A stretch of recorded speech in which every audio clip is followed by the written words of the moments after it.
Last year, I made an episode on how being poor is very expensive.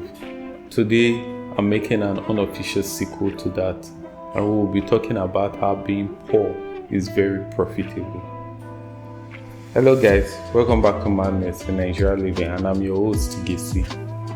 See, today we'll be focusing on two words: poverty and being impoverished. To be poor is what poverty is. It's just that simple. Poverty is being poor. Being impoverished means to be made poor. Usually an area or a group of people are made poor. The question now is, what benefit is there to being made poor? And how do you know if you are being made poor? To focus first on the benefit of being made poor, let's look at classism and our colonial masters. But I'm not going to go too deep on it because I actually have plans to make a separate episode on how democracy and IMF makes Africa and Nigeria poor. But let's just focus more on the benefit of us being poor. You can just look at the loans being taken. It's simple. But more than the loans being taken, our economy is forced to behave a particular kind of way that feeds the West, whereas we are malnourished. So in that hand, it's clear to see how us being poor is very beneficial. But it's not just from the West. We also have to look at the fact that our immediate government benefits from us being poor. Think about every election period. It's very easy for votes to be bought by simply giving bag of rice, by simply giving 2,000, 5,000. That wouldn't be the case if we weren't so poor. So in that sense, being poor is very profitable. It's very profitable for the ruling class. And when you're not part of that ruling class, you might not know how our minds are shaped to think in terms of poverty. That poverty mindset is something that runs deep. One of the quickest ways to see how it runs deep is the need for control, the need to look successful, and the need to compete.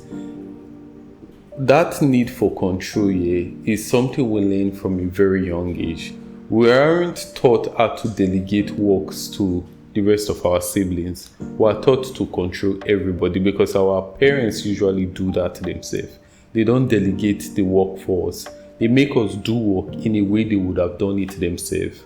And they also expect us to do the same. It's one of those situations wherein if we learn to focus on our strengths and weaknesses, we learn to delegate to other people based on their strengths and weaknesses, we can create a richer network wherein nobody feels drained and everybody feels a collaborative mindset. It's a team spirit. But if you pay attention to the average Nigerian here, they don't have that mindset of collaboration. We don't think in terms of collaboration. We think in terms of doing, self-motivating, and making it.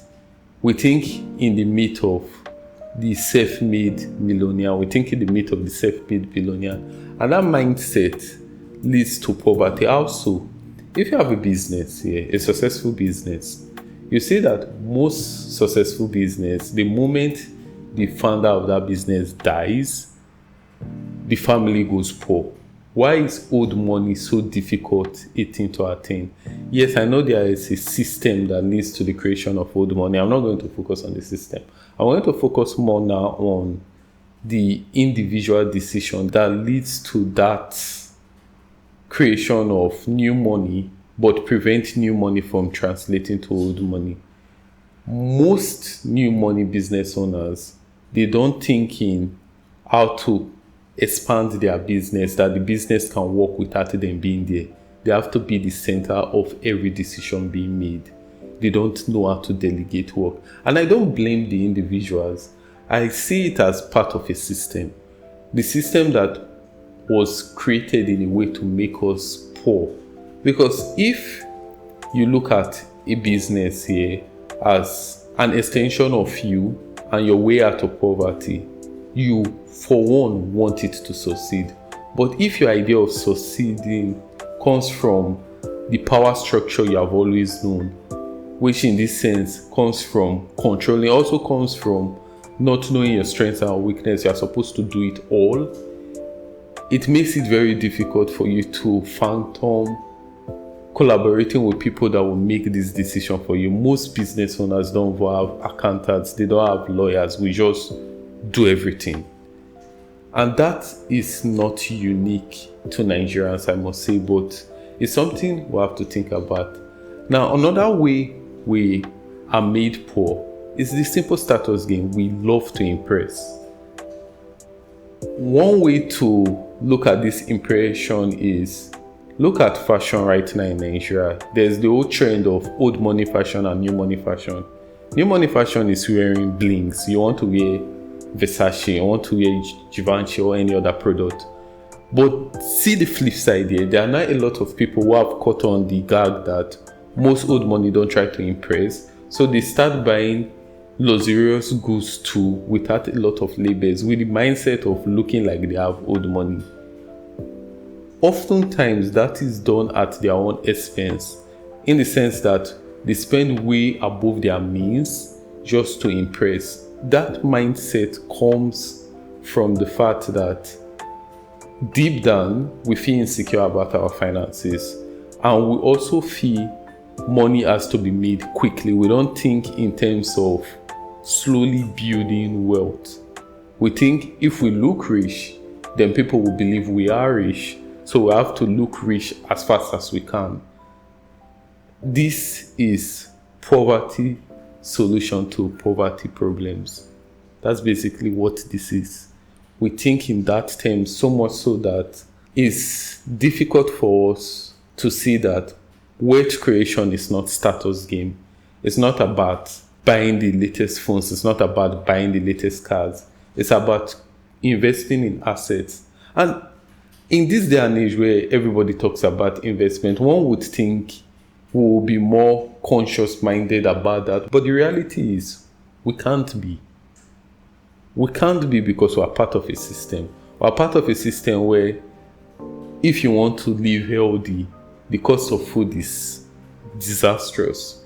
If you want to get good housing that have good network, good lighting, the cost is disastrous. And it's created in a way to work in that manner because, like I said earlier on, if a lot of people are not proper poor, the democracy we currently practice in Nigeria will change. It will be way more difficult to buy the votes of individuals. So the system works for what the system works for. When you're not a part of that system, though, what can you do? The simple thing is, you have to unlearn the mindset of you can do it all. Nobody can do it all. Collaboration is the way. You have to think of your own individual strengths, your own weaknesses, and find people who complement you in the sense that their own strength can work for your weakness. When you collaborate like that and build your team, it's easier to self-motivate because you're not motivating yourself. You have a group of people who work together to motivate each other, and that's how you grow.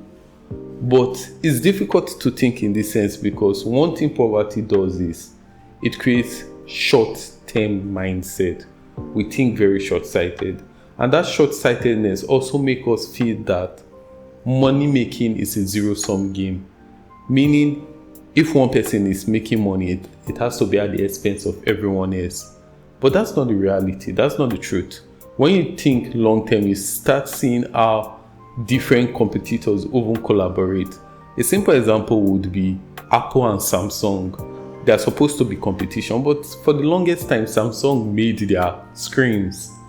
So the mindset of, we have to compete also comes from the fact that we're part of a system that is made to make us forever stay poor. That's what I want to talk about. Like, why do we have to think in these terms? Or how do we now realize that we think in these terms? How can we unlearn it? It's not an easy process. You have to really pay attention to your own self to see places you feel insecure about your finances, to see places where you feel you have to make all the decisions, and see places where you can lean on someone else to delegate for you. You can lean on someone else to make some decisions where those are not your strengths. It's very important to be observant to yourself, see your strengths, see your weaknesses, and with those, you can create a network that would make wealth, that will create wealth. Wealth can be made. And please don't buy into the mindset of quick wealth making. A lot of Nigerians now use Sportybet and the rest.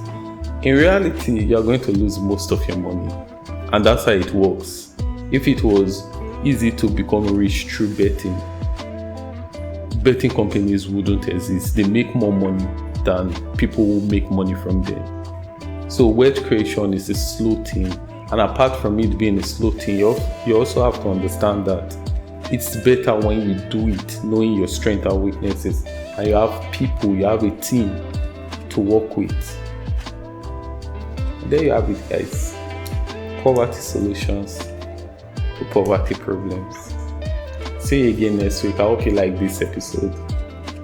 Like, comment, tell me your thoughts down below. Bye.